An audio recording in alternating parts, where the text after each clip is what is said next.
Hello, everyone. This is a presentation about the West African Jihads, especially in the 18th and 19th century. Mostly actually focusing on the 19th century with the Jihad of Usman Dan Fodio and the Sokoto founding of the Sokoto Caliphate. But we're going to start with some background, including some basics about Islam, because even though this is a 300 level class, we don't presume any prior knowledge on things. So let's jump into it here. There we go. Goals of the week. I'd like you to understand the basics of Islam and the role of jihad in the religion. Gain an understanding of the introduction and spread of Islam to North and West Africa. Understand the importance of jihad in Islamic states in West African history. A lot, big. And finally, what we're doing this week is actually going to be followed up on the last week of class. Okay, so this is week 5 right now.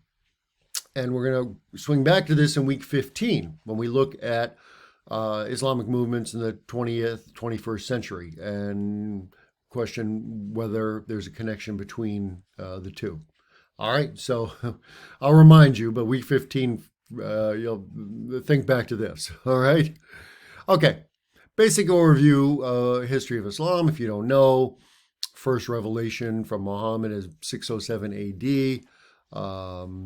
That's in what is today, it's on the Arabian Peninsula, what is today in Saudi Arabia. Notable date is 622 AD, the Hijra. That's where Muhammad and his followers move.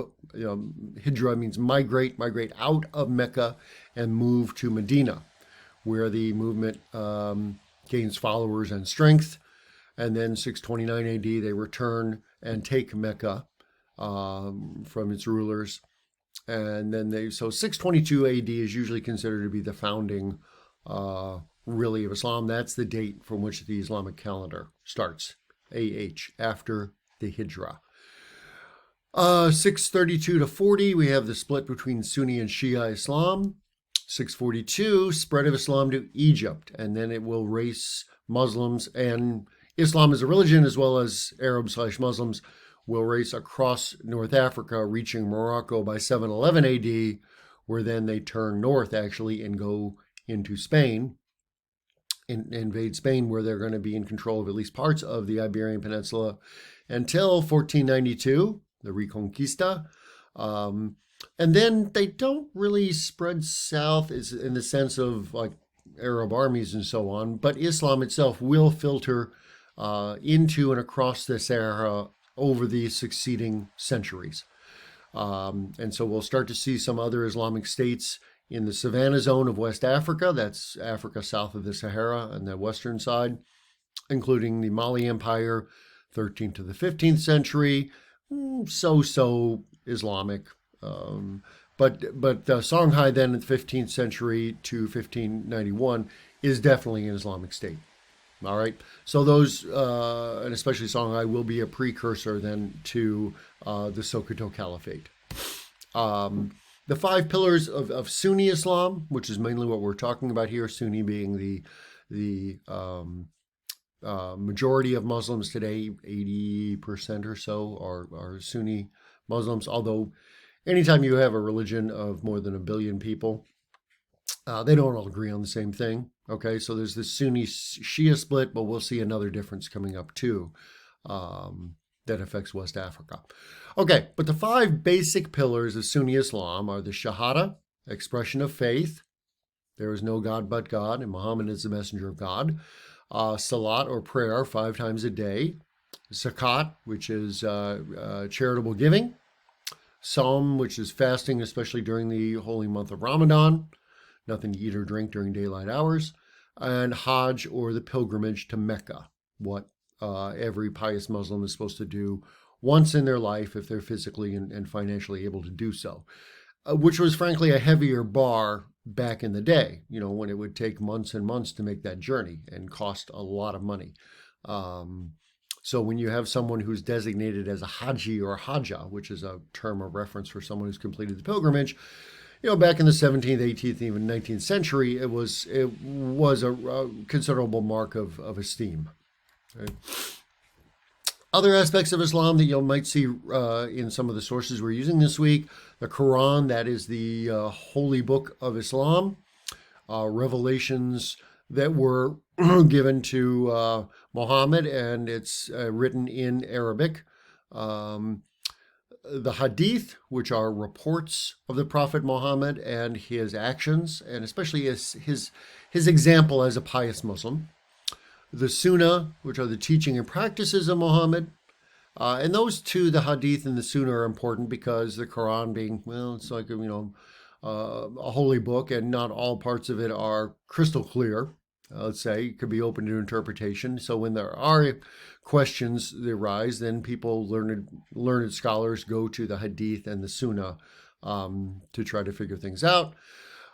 Then within Islam, you also have the development of Sharia, or Islamic law, actually fiqh, the Islamic jurisprudence, which includes the ulama, Islamic jurists, and you're going to see that term in some of the sources for this week.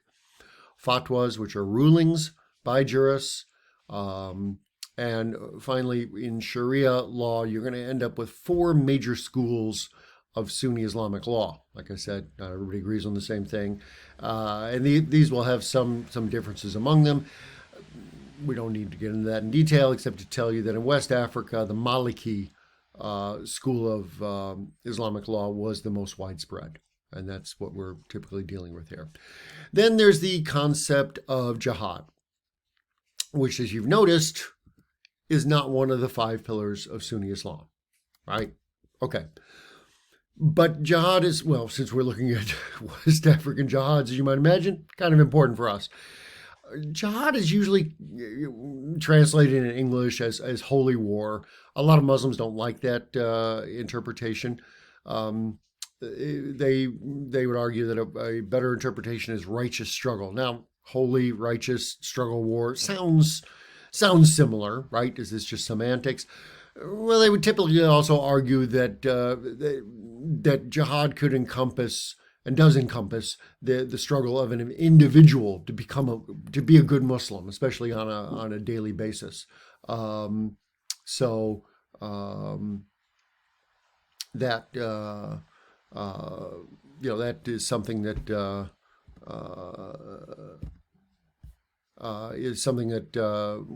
is important, but we're interested more in the actual struggle, warfare type.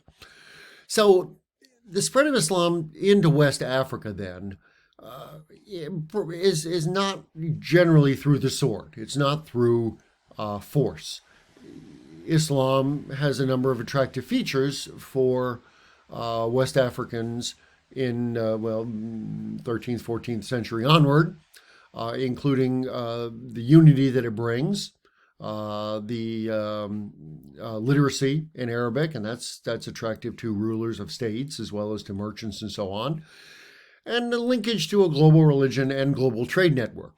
So we're going to see the growth of an Islamic trade network which links North Africa down into the Sahara and sub-Saharan African areas. And so you'll have, a linkage then, indirect as it may be, between West Africa and North Africa, including all the way to Egypt and into the center of Islam, somewhere between Mecca and Baghdad. And essentially the growth of an Islamic world, which is going to encompass West Africa. All right. Let me see here. The other aspect of Islam that is going to be very important in West Africa is what's called Sufism. And you're going to see the founding, or what are known as Sufi brotherhoods. Sufism is usually described as mystical Islam. And it is founded by, and it focuses on certain spiritual men in particular who become known as Sufi saints. And when they die, their tombs are places of worship and pilgrimage, actually. I mean, you have the Hajj, the big pilgrimage to Mecca, but there's smaller pilgrimages to these tombs of these saints in West Africa. It's controversial in Islam because some of the strict constructionist fundamentalist Muslims see this as non-Islamic. They see Sufism as a really sort of a taint within Islam, but that's not the case in West Africa, okay, where it's widely accepted. And it's a mystical aspect to it, where you have a mystical holy man like Uthman was thought to be, and he's definitely a Sufi, and is able to. He has visions. He can perform miracles, things like that. So it gives him a lot of sway with his followers. Right now, these brotherhoods are going to be known as tariqas, and Usman is a member of a tariqa, as we'll see here in just a minute. A group, a brotherhood across West Africa that's very widespread, even till today. There's a link there where you can look at an article about Sufi tombs. This was when jihadists and militant Muslims in 2013 were attacking areas of West Africa, and they targeted these Sufi tombs and destroyed them because they thought they were not compatible with mainstream Islam. All right, so Usman or Uthman, you have different spellings, pronunciations, but Usman Dan Fodio will lead a jihad, which was not a holy war to spread Islam. But see, Usman wanted to reform Islam. So this is by the late 18th century. So people had been Muslims in this area for hundreds of years. Okay? But what he objected to was the mixing of sort of fundamentalist Islamic practices with local practices. He didn't like that. So he wanted to reform Islam. And he indeed had a special title to do that, the Mujaddid, which meant renewer of the faith. He wanted to bring people back to, that old time religion, right? Okay. And not everybody was, of course, happy about that. But as we will see, the result of Usman's jihad will be the establishment of the Sokoto Caliphate, largest West African state at the time. And it definitely an Islamic state. This is a religious empire ruled by religious authorities. But as we will see, not everybody within religion believes the same thing, right? Okay. A little background on Usman. Born in 1754. His father was a preacher, so he, goes into the family business essentially. Receives an extensive education across West Africa, involving travel to different towns and studying with different experts in different aspects of Islam. So he had an extensive education, and very well grounded in all the classical writing, as well as writings from West African Muslims. And so he goes on to become a mystical holy man and a Sufi, and starts to gain a following. And he's a member of a Sufi brotherhood, the Qadiriyya, and that's named after the founder, Abd al-Qadir al-Jilani. And so it's known as the Qadiriyya. And Abd al-Qadir al-Jilani becomes a Sufi saint in West Africa. Okay, so Usman didn't just wake up one morning and decide to call a jihad. He built toward this for decades. He had been preaching in the region for over 30 years, gathering an extensive following of people, once again, extremely popular, not large enough to form his own community.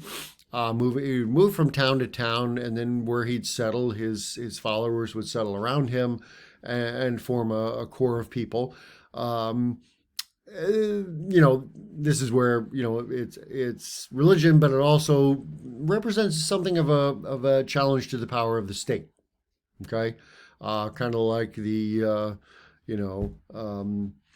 Mormons out West who want to continue polygamy, right? Okay. They splinter off and form into these, small communities where they want to govern themselves. And of course, the state authorities are like, no, you won't. And they say, yes, we will. And then, it never ends well for anybody.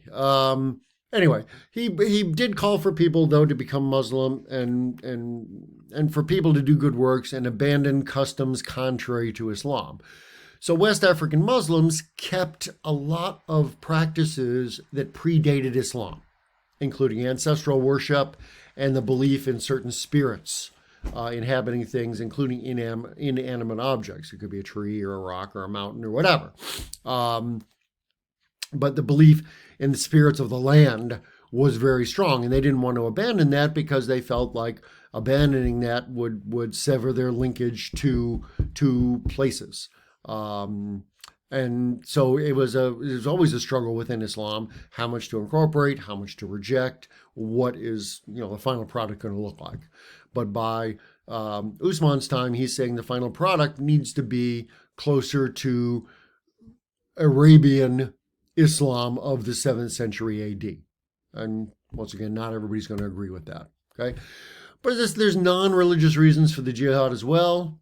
His followers, he gathered people around him who were isolated, and something similar is going to happen actually with the European introduction of Christianity into Africa in the 18th and 19th century. The first followers are going to be people who are disaffected from states at the time. In the area that's going to become the Sokoto Caliphate, these were Hausa city-states ruled by a Hausa elite. Well, the Hausa were the elite, but not everybody's elite, not everybody's Hausa, okay? So the elites tended to tax, especially non-Hausa, very heavily, especially the Fulani people who were migratory pastoralists. These are city-states. States don't like pastoralists, okay? They don't recognize borders. They're hard to pin down. They're hard to tax. They're not very loyal because they'll move on to another state. Look at the issue with the Romani in Europe or the travelers in Ireland, okay? Nomadic kind of peoples, and the state is always in conflict with them. So, the peasants were also rural cultivators, and they're being taxed by the Hausa elites in the cities, so that sets up a conflict as well. Another conflict is going to be slavery. The Hausa rulers of the Hausa city-states then, gain some wealth by participating in the slave trade.